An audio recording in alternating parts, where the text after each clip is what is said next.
Hey, it's Regina from Eat Travel Life. Today we are making mixed berry jam. This is perfect to make when you have a lot of fruit and not enough to make jelly. Here are the ingredients that you'll need. Let's go ahead and get started. Start out by taking your berries, and you will need 4 cups of them, and they need to be thawed. We're using strawberries, blackberries, and blueberries, and then you'll need to make them into a puree with your blender and then pour them into your Dutch oven, and you'll need to add your pectin in and mix that in really well. Let me know in the comments what berries you use to make mixed berry jam. Go ahead and stir that, and we want to get this mixed in really well so that um, we can bring it up to heat to a rolling boil, and that's a boil that you cannot stir down. We're going to have this on a medium heat as well. So give that a stir, get that all in. It should look something like this. Don't worry if you see little bits of fruit in there, that's okay.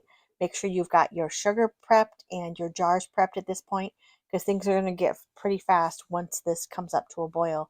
And do not forget to add the butter. You don't have to, but this will keep all the foam from coming up, and you won't have to skim it later. It also gives a no waste when you're canning your jam. So win-win for you if you do the butter. Once you've got the rolling boil that you can't stir down, go ahead and add your sugar and stir that in. Get it all incorporated. Sometimes it makes a few lumps.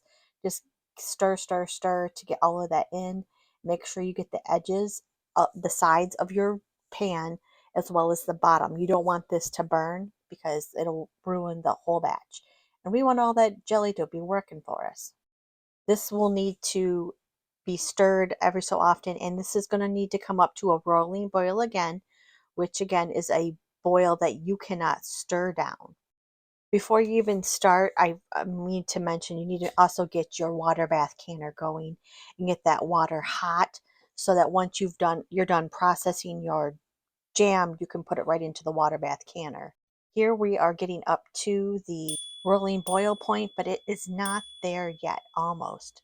So just keep stirring. And now we are at the rolling boil temp, so we can turn this off and start canning our jam. I let it go a little bit longer, and this is a better rolling boil to turn it off at. So go ahead and remove it from the heat and get your pan right up against where you're going to be processing so that there's no drips, and turn that handle to the side so that they can work well together when you're transporting that jam. We are going to fill the jars, leaving a 1/4 inch headspace.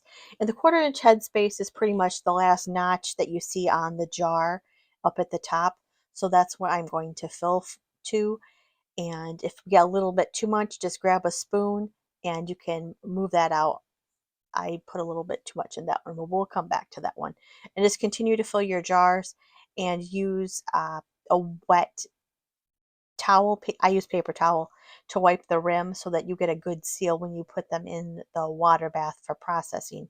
They will process in the water bath for about 10 minutes, and then you will let them sit in the water bath with it turned off for another 5, and then you can remove the jars and let them cool. When I let them cool, I also am putting a towel on my counter and over the jars so that they will cool slowly and there is no thermal shock to the jars from the temperature of my counter.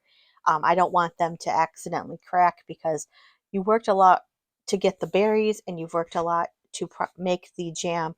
You don't want to have any loss of jam because, oh my gosh, it's so good and delicious.